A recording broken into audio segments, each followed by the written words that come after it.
따라하시죠. 영원한 승리. 예수 그리스도께서 사망 권세 깨뜨리고 부활하셨습니다. 이 부활의 아침 부활하신 주님을 찬송하며 부활의 기쁨의 인사를 나누겠습니다. 다 같이 옆에 사람과 인사하겠습니다. 예수님께서 부활하셨습니다. 나도 부활에 동참하게 되었습니다.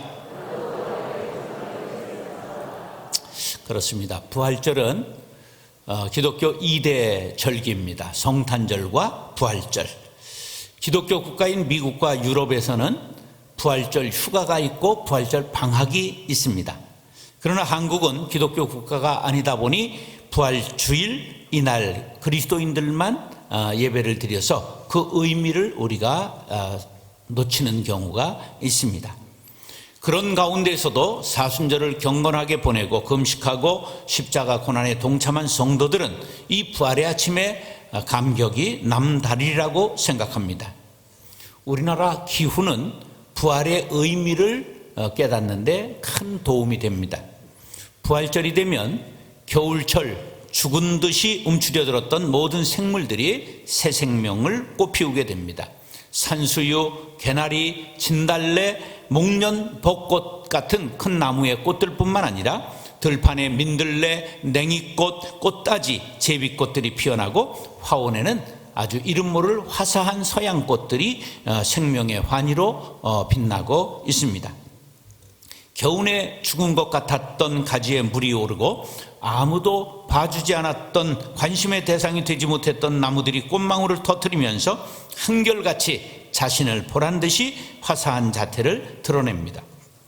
그러면 입 맞추고 싶고 눈 맞추고 싶고 꽃만 보면 웃음이 방긋 떠오릅니다. 어느새 소녀의 마음이 되어보고 동심으로 돌아가게 됩니다. 봄꽃이 예쁜 두 가지 이유를 아십니까? 첫째는 이 모진 겨울을 이기고 나온 부활의 소식이기 때문에 예쁜 것입니다. 두 번째는 잎이 나기 전에 꽃이 먼저 피기 때문에 화사하게 보이는 것입니다. 제가 철쭉이 그냥 화단의 그 공원에 계속 몽우리를 맺고 터뜨리기 전에 그것을 보고 시 한 수를 지은 것이 있습니다. 개화전야. 준비됐습니다. 조금만 더 바람을 주옵소서, 햇빛을 주옵소서, 단비를 주옵소서. 천송이 만송이 천만송이 환희의 날을 준비했습니다. 출발선 앞에 팽팽한 긴장이 가지마다 망울망울 번져가고 땅 총성과 함께 일제히 봄을 열겠습니다. 집이들은 뭐 박수도 안 치고 그랬지.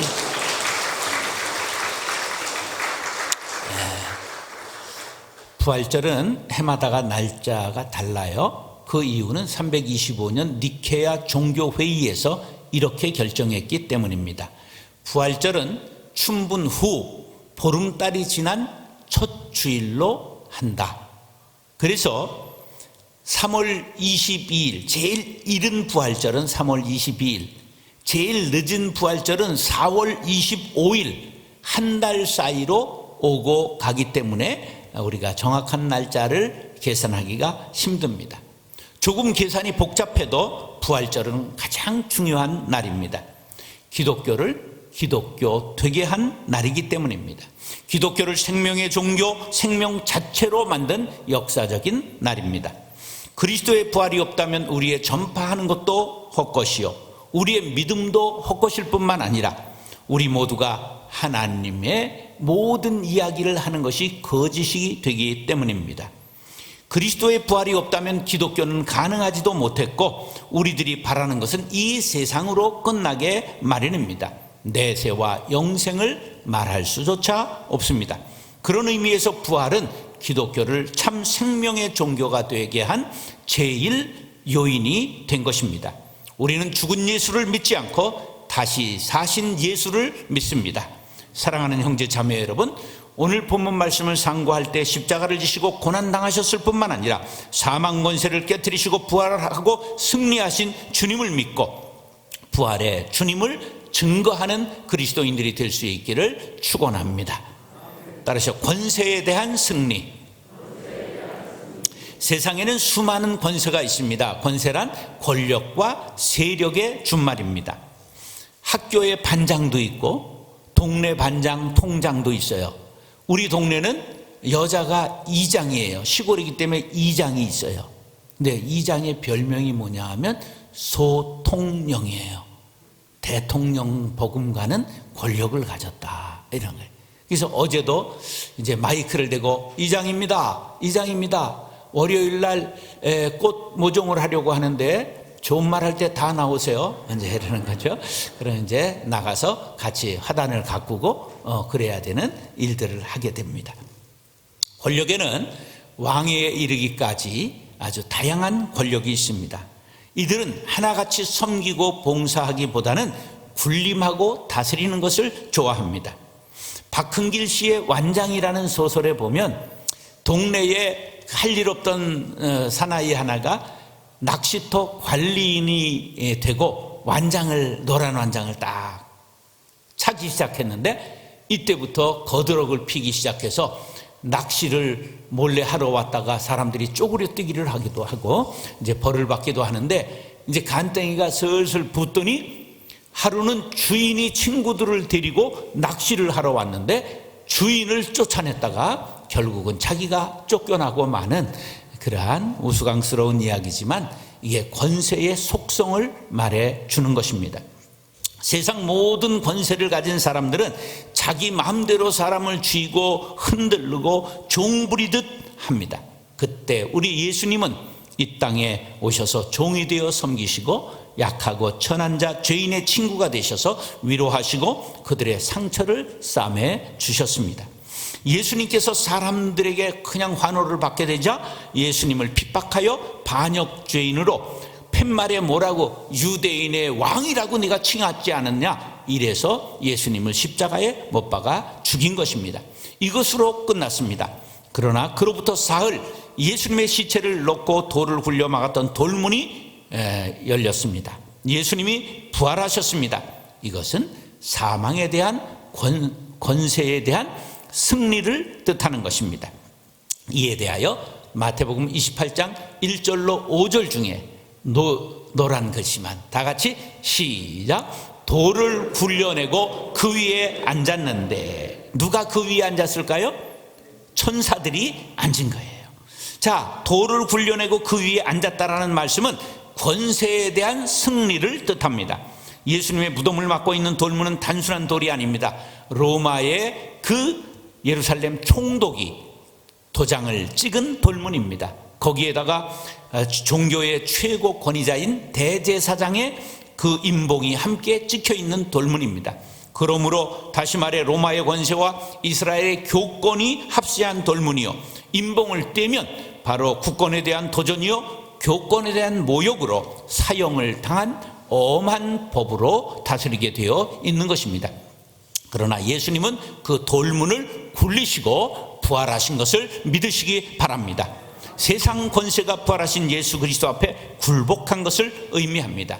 예수님의 부활은 세상 권세에 대한 영원한 승리를 의미합니다. 굴려진 돌문 위에 누가 앉아 있었다고요?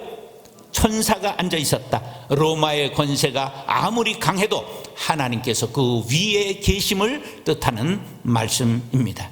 무덤을 지키던 로마 군병들은 빛나는 천사를 보며 무서워 떨며 죽은 사람같이 넋이 나가고 말았습니다.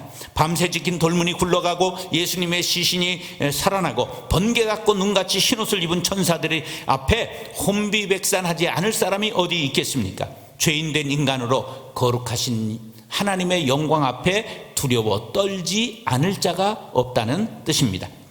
예수님의 시신이라도 볼까 하여 새벽 미명에 찾아 나온 막달라 마리아와 다른 마리아에게 너희는 무서워 말라, 천사가 말했습니다. 하나님은 두려우신 분입니다. 그러나 우리가 하나님을 아바, 아버지라 부르는 자녀가 되기만 하면 두려워할 필요가 없습니다. 하나님은 우리에게도 권세를 이길 힘을 주신 줄로 믿으시기 바랍니다. 뿐만 아니라 부활에 동참하는 은혜를 주셨습니다.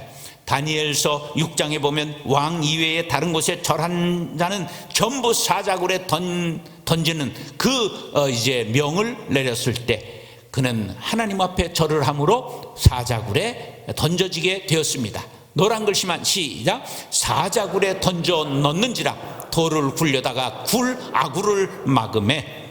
이렇게 사자굴에 던져지고 이제 돌을 굴려 막았습니다. 그러나 하나님께서 사자의 입을 봉하시니 사자굴에서 다니엘은 살아나오게 되었던 것입니다. 하나님이 함께 하시면 세상에 있는 하나님의 자녀들, 이 세상의 권세가 아무리 강할지라도 해할 수 없다는 사실을 믿으시기 바랍니다. 세상에는 수많은 권세가 있습니다. 그 권세가 불의를 행하고 그리스도를 핍박할 때 비록 로마의 권세라 할지라도 사내들인의 교권이라 할지라도 하나님께서 반드시 꺾으신다는 사실을 믿으시기 바랍니다. 이에 대하여 이미 시편 2편 9절에 예언되어 있습니다. 시작. 내가 철장으로 저희를 깨뜨리며 질그같이 부수리라 하시도다. 여기 내가는 누구냐? 예수님을 뜻하는 것입니다. 하나님께서는 바로 예수님에게 철장 권세를 주신 것입니다. 사랑하는 형제 자매 여러분, 예수님은 로마의 권세와 사내들인의 교권을 깨뜨리시고 부활 승리하셨습니다. 우리 모두 부활하신 예수님을 따라 세상 권세를 물리치고 믿음으로 승리할 수 있게 되기를 축원합니다. 따라서 사망에 대한 승리. 인류 역사와 함께한 사탄은 아담 때로부터 언제나 인간과의 싸움에서 승리했습니다. 사탄은 인간과의 싸움에 다양한 전술을 구사합니다. 사탄은 아담과 하와의 싸움에서 인간 속에 내재되어 있는 교만을 부추깁니다. 무화과를 먹으면 너희 눈이 밝아 하나님과 같이 선악을 분별하게 될 것이라고 충동질합니다. 하나님과 같이 되고 싶은 욕망, 곧 교만한 마음을 부추겨서 아담과 하와를 타락해 한 것입니다.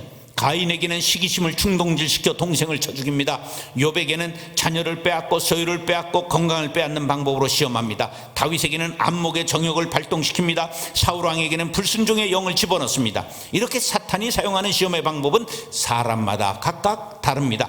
그 사람의 약한 부분을 쳐서 무너뜨리는 전략을 사용하는 것입니다. 그러나 무엇보다도 가장 큰 사탄의 무기는 죽음입니다. 모든 인간은 죽음의 권세 아래 놓였습니다. 이 죽음의 권세는 사탄이 가지고 있는 최대의 무기입니다. 사람은 누구나 죽기를 두려워합니다. 그래서 일평생 사탄에 매여 종노릇합니다. 사망의 세력을 잡은 마귀는 모든 인간을 자신의 무릎 아래 복종시킵니다. 이 사망에 대해 전쟁을 선포하시고 승리하신 분이 예수님이십니다. 6절 7절 우리가 밑줄 친 글씨만 시작. 그가 말씀하시던 대로 살아나셨느니라. 그가 죽은 자 가운데서 살아나셨고, 할렐루야. 그의 말씀하신 대로 살아나셨는지라. 그가 죽은 자 가운데서 살아나셨고, 이 말씀대로 인류 역사 이래 사단이 장악하고 인간을 포로 삼았던 죽음을 이기시고 예수님께서 부활하신 것입니다. 인류 역사 이래 죽음을 이긴 사람 한 사람도 없었습니다. 따라서 죽음은 언제나 절망이요 최후의 멸망을 의미합니다. 그러던 죽음 앞에 생명의 부활로 말미암아 승리의 노래를 부르게 된 것입니다. 사도 바울은 이렇게 노래했습니다. 시작. 사망아 너의 이기는 것이 어디 있느냐? 사망아 너의 쏘는 것이 어디 있느냐? 언제나 사망이 생명을 삼켜버리던 것을 이제는 생명이 사망을 삼켜버리게 된 것입니다. 이제 우리는 사탄을 조롱할 수 있습니다. 사망아 너의 쏘는 것이 어디 있느냐? 그러므로 예수 믿으면 죽음 앞에 담대할 수 있습니다. 예수 믿으면 죽음을 두려워하지 않고 순교할 수 있게 되는 이유가 부활 신앙을 갖게 되기 때문입니다. 주기철 목사님은 신사참배를 반대하다가 1937년 첫 번 구속되고 다시 1938년 9월에 구속되시고 세 번째 39년에 세 번째 구속됐는데 40년 7월에는 네 번째 구속되었다가 아예 돌아가시게 되지요. 그는 4년간 감옥에서 모진 고문을 당했습니다. 끝내 신사참배를 거부하고 44년 4월 21일 옥중에서 순교하셨습니다. 일본 경찰은 악랄한 방법으로 고문을 가했습니다. 물을 먹이고 거꾸로 매달아 때리고 손톱 밑에 대나무를 찌르고 그리고 못을 거꾸로 박아가지고 못 위를 사람을 걷도록 만들었습니다. 그러나 어떤 고문으로도 주기철 목사님의 부활 신앙을 꺾을 수는 없었습니다. 우리가 혼자 싸워 사탄을 이길 수는 없습니다. 그러나 부활하신 예수 그리스도와 함께하면 사탄은 도저히 우리를 이길 수 없다는 사실을 믿으시기 바랍니다. 내가 진실로 진실로 너희에게 이르노니 내 말을 듣고 또 시작 나 보내신 이를 믿는 자는 영생을 얻었고 심판에 이르지 아니하나니 사망에서 생명으로 옮겼느니라. 할렐루야. 예수 믿는 사람들은 사망에서 생명으로 소속을 옮긴 사람들입니다. 그러므로 우리에게는 사망이 왕노릇할 수 없습니다. 예수님은 과거에 이례적 사건으로 부활하시고 끝난 것이 아니라 오고 오는 모든 세대의 부활 사건은 유효한 것을 믿으시기 바랍니다. 고린도후서 1장 10절 시작 그가 이같이 큰 사망에서 우리를 건지셨고 또 건지시리라. 또한 이후에라도 건지시기를 그를 의지하여 바라노라. 할렐루야. 사탄은 자신의 최고 무기인 죽음 권세를 예수님의 부활로 잃어버리게 되었습니다. 그런데 이것을 모르는 세상의 많은 사람들은 사탄의 종노릇하고 있습니다. 우리는 어떻게 해야 될까요? 히브리서 2장 14절로 15절 밑줄만 시작 사망으로 말미암아 사망의 세력 잡은 자 곧 마귀를 없이 하시며 일생에 매여 종노릇하는 모든 자들을 놓아주려 하심이니. 할렐루야. 예수님이 부활하신 것은 사망의 세력을 잡은 마귀를 물리치시고 마귀의 종이 되어 죽음의 공포에 떨고 있는 모든 자들을 해방시켜 주기 위함이라고 말씀하고 있습니다. 사랑하는 형제자매 여러분, 예수님의 부활은 사망에 대한 승리를 뜻합니다. 아직도 죽음 앞에 두려워 떨며 사탄에 노예된 사람들에게 예수님의 부활을 전하시기 바랍니다. 사망 권세 깨뜨리시고 부활하신 예수님을 믿고 죽음의 공포로부터 해방되고 참된 자유를 누릴 수 있게 되기를 예수님의 이름으로 축원합니다. 따라하시오. 불안에 대한 승리. 이제 시간 세례식한 것만큼 빨리 따라잡았으니까 천천히 하겠습니다.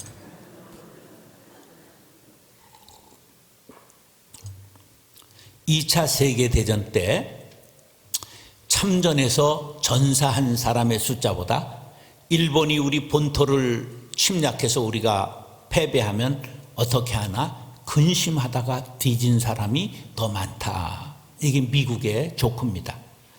무슨 말일까요? 사람들이 늘 미래에 대한 불안감, 두려움 때문에 떨고 산다는 거죠. 요즘 사회적으로 미래에 대한 불안이 크지요. 코로나19 이후에 어떻게 하나. 돈 없이 백세 사면 재수 없는 백세라고 그러는데 이걸 어떻게 하나. 얼마 있어야 노후 준비가 된다고 그러죠. 10억 그러다가 심장마비로 많이 돌아가시고 그런다고 그래요. 이게 사람들의 불안을 부추기는 거예요.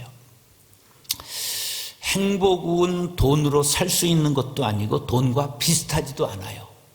보세요. 영국의 한 단체가 행복지수의 순위를 나라별로 조사했어요. 세계 최대 강국인 미국은 행복지수가 150등, 세계 경제의 11위를 차지하고 하고 있는 한국은 세계 102위, 그리고 G7 선진국 7개 국가는 모두 하위권에 머물고 있는데 행복지수가 제일 높은 나라가 어딜까? 듣도 보도 못한 태평양 호주 있는 아래에 있는 바누아투라고 하는 나라인데 쬐매해가지고 그냥 섬이 80개지만 어떤 섬은 그냥 화장실 하나 정도 되는 그런 나라인데 인구는 19만 명. 그런데 국민소득은 너무 겸손하셔서 통계조차 없어요. 근데 제일 행복지수가 몇 등 했다고? 1등 했다는. 2등은 어딜까? 부탄가스. 저 네팔 옆에 있는 팔이 4개 있는 나라 옆에 부탄가스라는 나라가 있는데 2등 했어요. 돈과 상관이 없잖아요. 이런 것을 보면 물질의 부여가 행복을 결정하는 요소가 아님을 알 수 있습니다. 다행증이라고 하는 병 증세가 있어요. 근거 없는 병적인 행복감을 뭐라고 그런다? 다행증이라고 그래요. 근데 세상 사람들이 우리 그리스도인들을 볼 때 다행증 환자예요. 무슨 말이냐? 교회 나가 돈이 나오는 것도 아니고 밥이 나오는 것도 아닌데 교회 다니면서 할렐루야 하고 아멘 하고 좋아하니까 저것들은 이상하다, 이렇게 보는 거예요. 그런데 우리가 근거가 없이 행복한 게 아니라 부활신앙을 가졌기 때문인 줄로 믿습니다. 8절로 10절 시작. 그 여자들이 무서움과 큰 기쁨으로 무덤을 빨리 떠나 제자들에게 알게 하려고 다름질할세 예수께서 저희를 만나 가라사대 평안하뇨 하시거늘 여자들이 나아가 그 발을 붙잡고 경배하니 이에 예수께서 가라사대 무서워 말라, 가서 내 형제들에게 갈릴리로 가라 하라, 거기서 나를 보리라 하시니라. 빈 무덤을 본 막달라 마리아가 한편으로는 무섭고 한편으로는 기쁜 마음을 가지고 제자들에게 이 소식을 알리기 위해 막 달려갑니다. 근데 그 앞에 예수님이 나타나셨어요. 첫 말씀이 뭐였죠? 평안하냐 물어보셨어요. 불안에 떨지 말고 평안하라고 우리에게 하시는 말씀인 줄로 믿습니다. 기쁨도 있고 두려움도 있고 믿기도 하고 의심하기도 하는 것이 우리의 신앙입니다. 반신반의하지요. 이런 불안이 부활신앙을 가질 때 새벽 안개같이 사라지게 될 줄로 믿습니다. 그때 우리 마음에 평강이 찾아오게 되는 것입니다. 주님이 부활하시는 순간 사탄은 사망 권세를 잃어버렸습니다. 인간은 아직도 근심, 걱정, 불안, 좌절, 시기, 증오와 같은 사망의 그늘 속을 헤매고 있습니다. 사탄이 여전히 득세하고 인생은 여전히 불안합니다.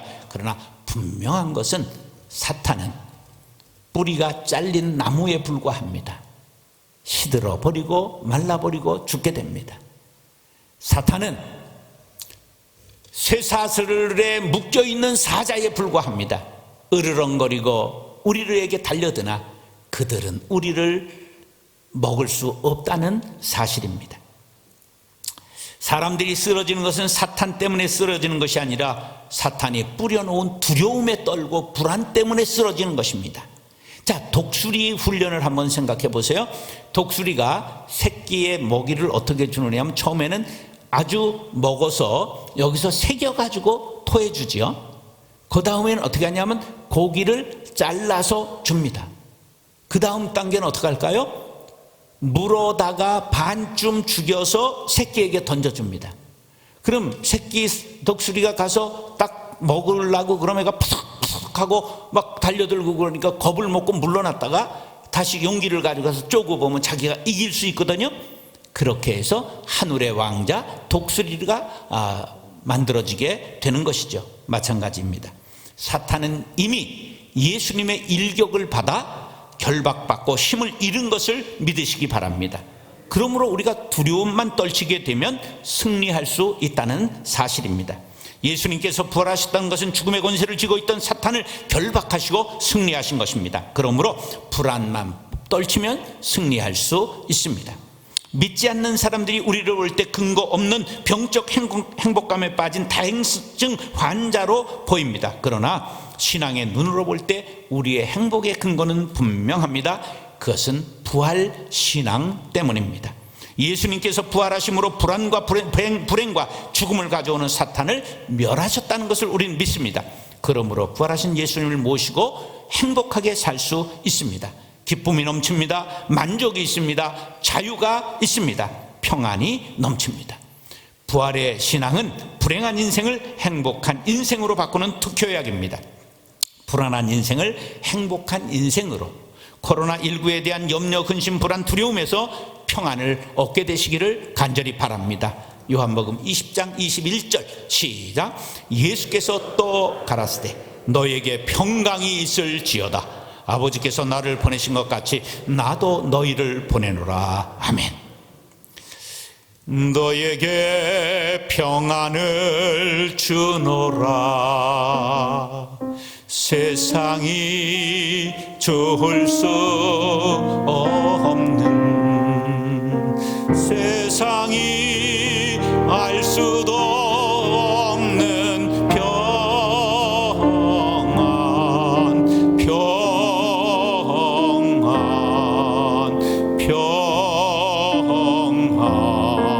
평안을 너에게 주노라.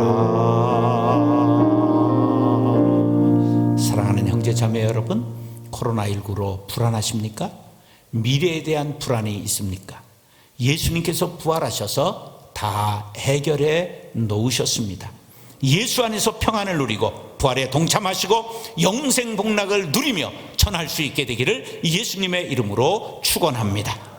따라서 영원한 승리, 권세에 대한 승리, 사망에 대한 승리, 불안에 대한 승리, 말씀을 다짐하시며 1분간 결단의 기도를 드리겠습니다.